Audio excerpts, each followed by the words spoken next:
So now I would like to talk a little bit about the musical structures that are in place in the work and how I kind of go about creating that. So with a dramatic work like this and with a lot of my music, I will certainly start with the characters, and especially if it's vocal music, I'll start with the text. So this work, there's obviously the three characters, and it's really I find it really interesting kind of thinking about how musically those characters can connect and relate with each other, especially within an opera. And it's very common in opera for trios to be the most kind of important parts of opera that have the most information. So with obviously three characters, that's really sort of fascinating, where you can have, duets, trios, solos, and then how those characters interact with each other.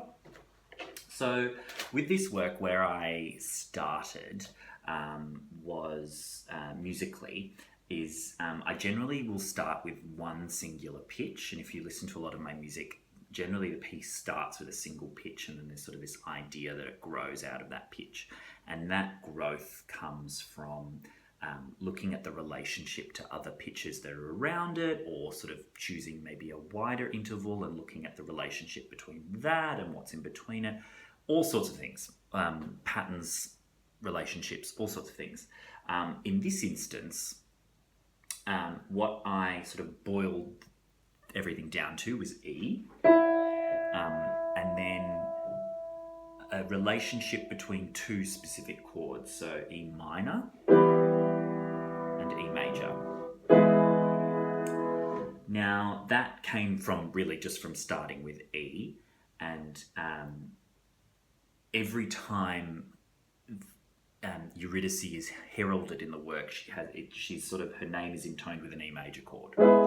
And so it was sort of a very obvious kind of theatrical trick to just change that to an E minor chord when she dies, or she does die twice in the work, or has pain or whatever. So that relationship, the other thing that's really interesting, I find, is sort of throwing two chords together. So also putting the E minor and the E major chord against each other. Or vice versa. I find that really interesting. So within that, what makes that sound interesting to me is the clash between a G natural and a G sharp. So the key kind of bones of the work harmonically is an E minor, E major, or the clash, represented not as a close clash, but as a distant clash.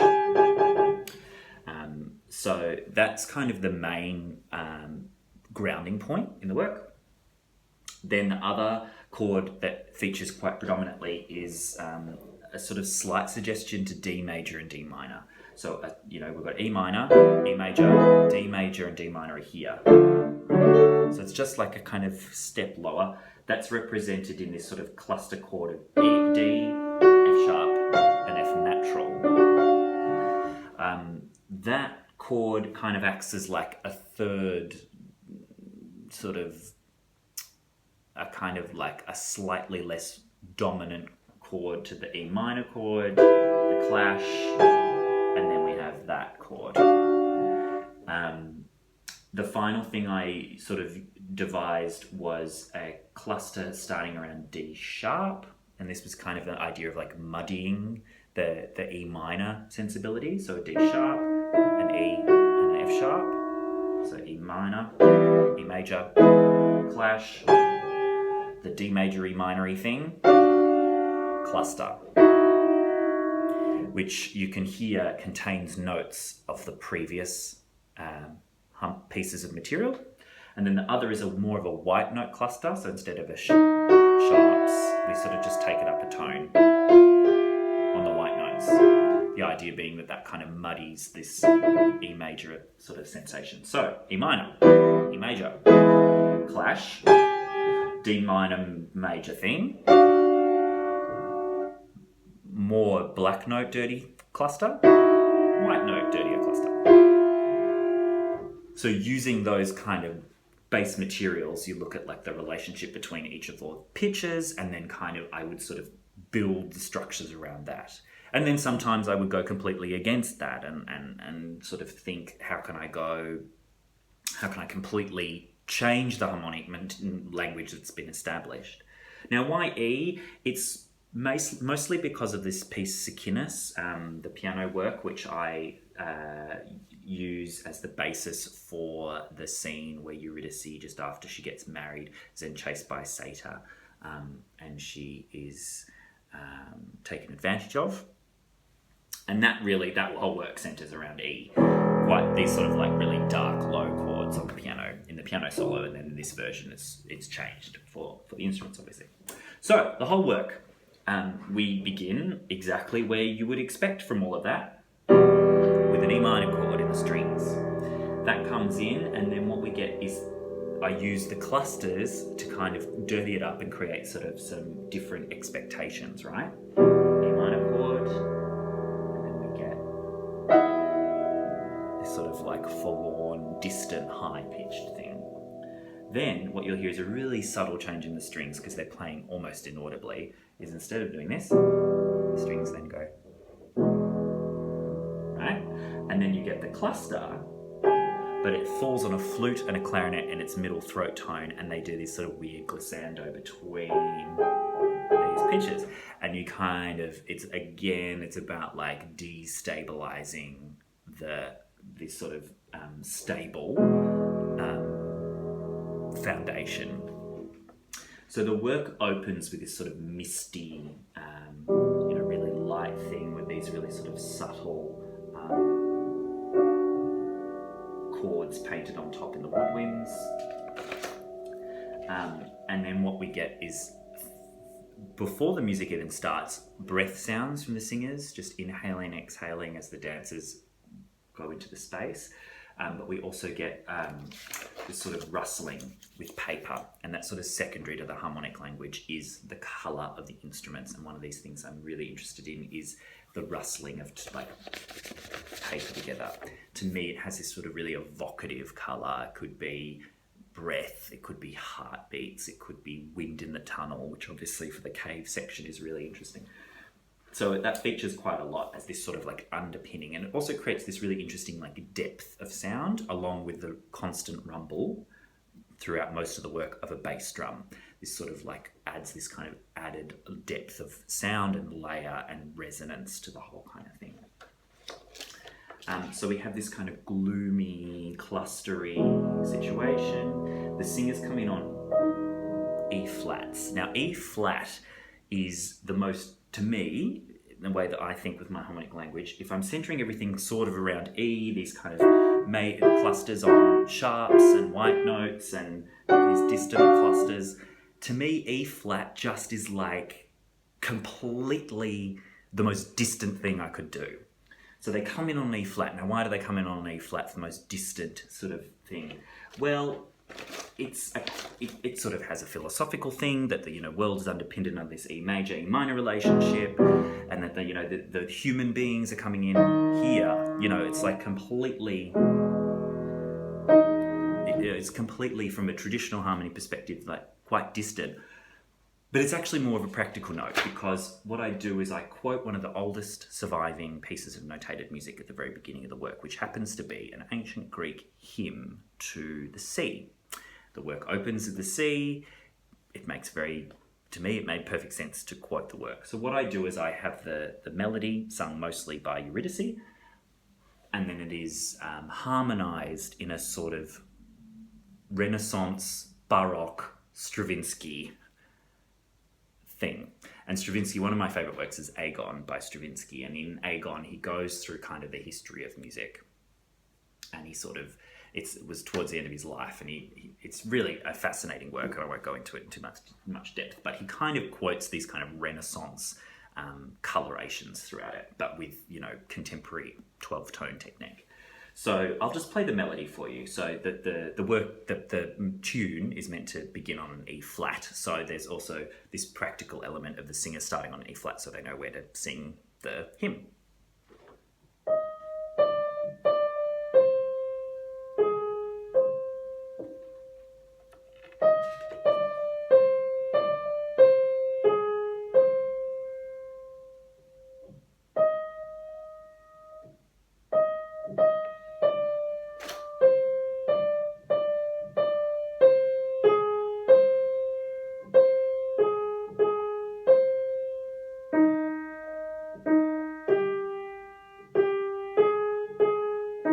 it's very modally, kind of almost could be a church mode or something like that.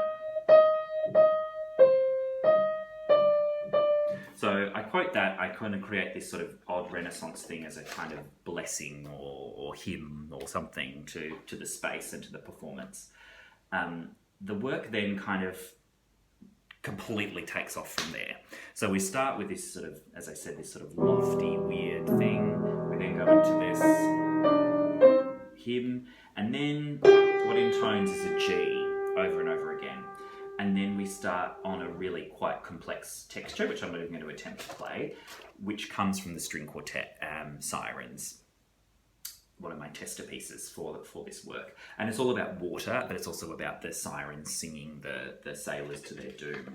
And that's very much about dirtying up this sense of place established around E, kind of moving everything around, and the instruments are squawking up here and down here, and it's really quite wild. The rhythms are really quite wild.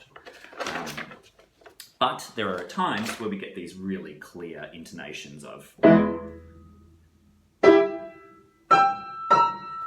E major, E minor, E major, E minor. The clash are constantly sort of intoned in sort of really key structural points throughout the work. As that music builds and goes wild, eventually we get the entrance of the voice. Now, Calice is always centered around the pitch of D. So the work, as I said, is centered around E, E minor, E major, but then we have that third chord, a D with a major third with a clash on the top. And that's really Calice's chord, I would say. I'd say Orpheus is E minor, Eurydice is E major, and then this sort of D minor, D major-y thing is Calice, this sort of sense, slightly less, slightly younger, slightly subordinate to the other two keys. So all his material, and I think pretty much every entry he sings starts on D. It's just the way it is.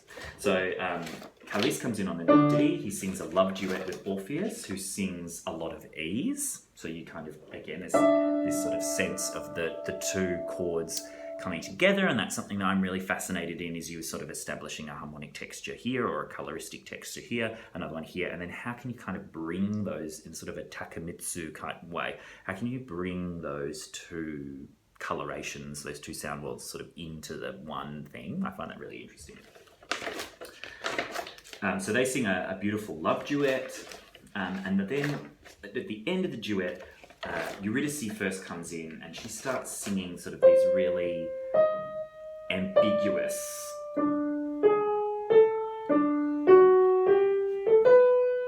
and there's no real sense of E at all. She sings everything but an E, and she's sort of very much colouring and moving in and out of the other two lines. And then as that sort of descends, we start getting really clear chiming of these chords again, and the main one being the E major chord, which intones Orpheus to sing Eurydice,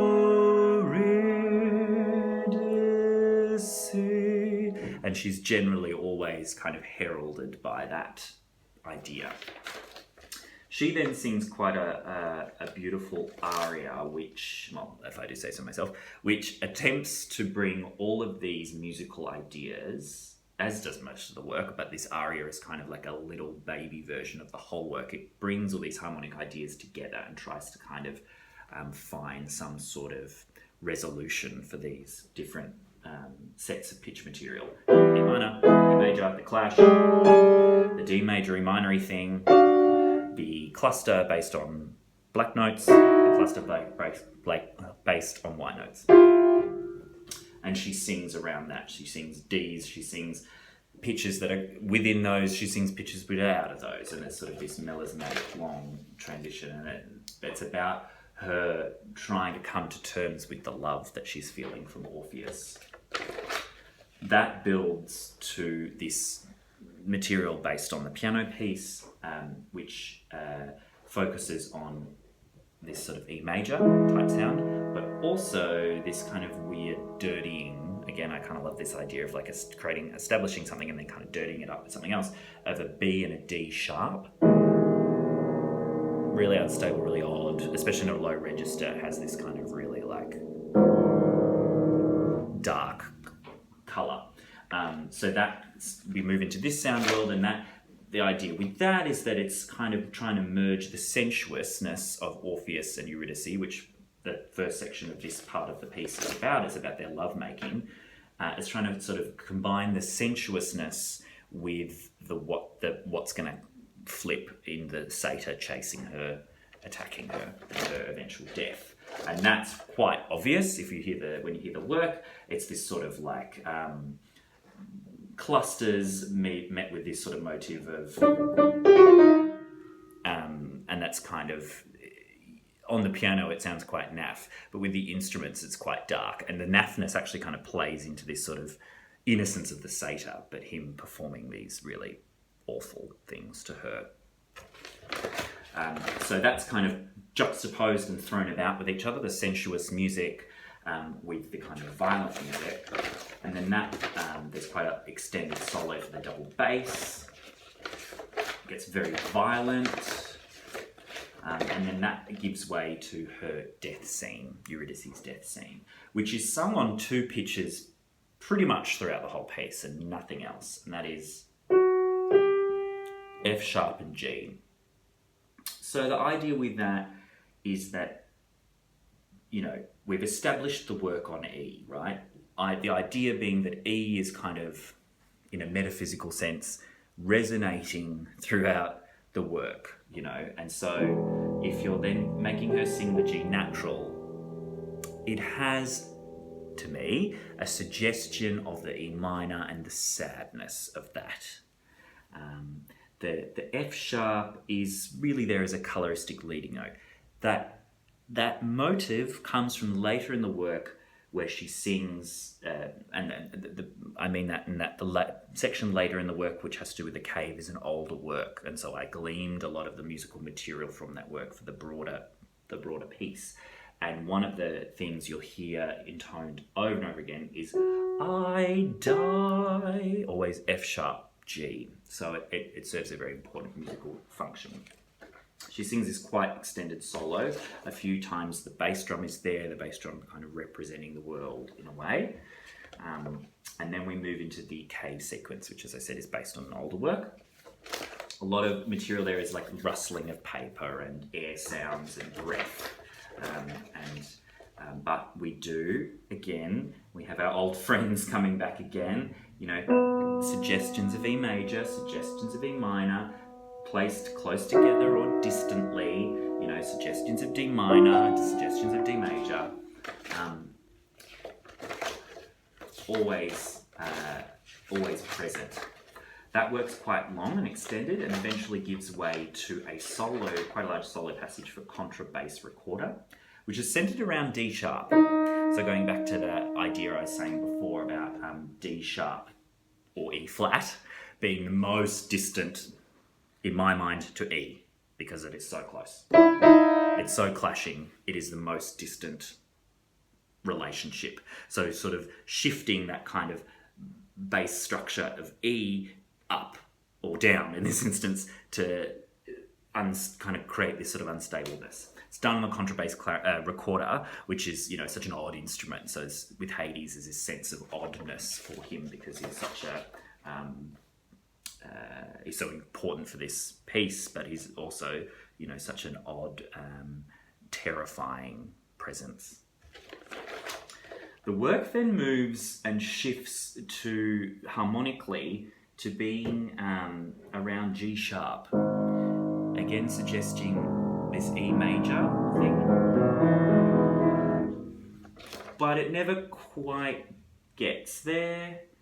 And I really find something interesting and quite sensuous about this idea of trying to merge major and minor chords together, or different major chords. So something that I eventually lead into in a lot of my work is looking at, say, those two chords and how can you kind of melt them into each other, but also maybe introducing some other major chords like D and E major, as those chords being played together, is something I find really fascinating and use a lot, and it sort of features kind of in this piece. There's suggestions of the lines kind of hint at moving between those two chords, and it creates this really quite sad texture.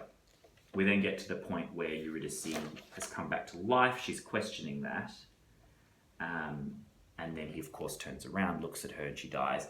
And we get the most dramatic part of the piece, and it's an E major and E minor chord together.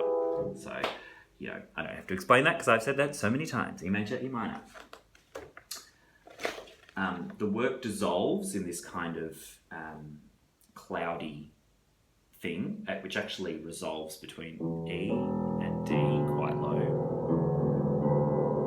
but eventually with just F sharp, harking back to Calice, but then really settles on the E. We then have that E at the very end of the cave sequence gives way to D, Calice. Orpheus's thoughts are now away from Eurydice and he's focusing on Calice.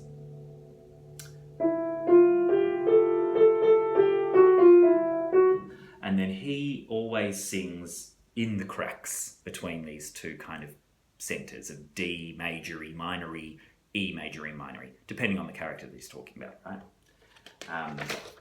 He sings quite a hopefully beautiful aria about trying to find Calice, and then there's this suggestion of orgiastic music comes in, which centres around G, being again a suggestion of E minor, dragging us back to a kind of sadder vibe. And it's sort of, this music builds and builds and builds and builds until eventually it takes over, which is the representation of the orgy of women that Orpheus refused to take part in, and so they rip his body to shreds and decapitate him, and that is how he is meant to have died. So this music takes over and becomes like a quasi-violin concerto, centered around G, but then suggesting G sharp, G natural, F sharp, and F natural. So really trying to like slam now, rather than this sort of subtle kind of sensuous moving between these chords. It's now about punching them against each other and really kind of creating this quite violent texture. That really plows along until we get to a very, we arrive on an E minor chord, and the three voices sing in a kind of epilogue, third person, Shakespeare text from a sonnet based around Orpheus. And they basically sing E minor and E major chords. So it's really trying to kind of resolve the tensions that have been built up over the past hour of the work. So they sing quite, hopefully, quite beautiful melodies within sort of the cracks between these two chords. And eventually they do, well, maybe I shouldn't say what they eventually do at the end, and you'll have to find that out for yourself about how the work ends. But that's the kind of musical structures that are at play. So I'd like to think that in crafting this harmonic world, it's sort of an attempt to create the tension between the characters, the sadness of Eurydice, the wanton kind of complete dedication of Calice and his, adolescent idolization of this man, and then the kind of the tension between Orpheus, which, I think is sexuality between these two characters. There's also a tension between life and death with Eurydice, trying to escape death, escape the future, but also, his anxieties. He turned back, the guy looked back, he couldn't wait. So that's what I'm trying to kind of capture in the harmonic material from the work. To hear the real thing, not played awfully on the piano by me, you'll have to come along to the performances January 31st through to February 3rd at the Abbotsford Convent as a part of Convent Live and Midsumma Festival. The production is supported by the Victorian Government through Creative Victoria, which is really amazing, and we've just also locked in some additional funding from the City of Yarra, and also a big thank you to all of our possible donors who've contributed just under $2,500 to the production as well. So it's really amazing to have such support of my work, and I will look forward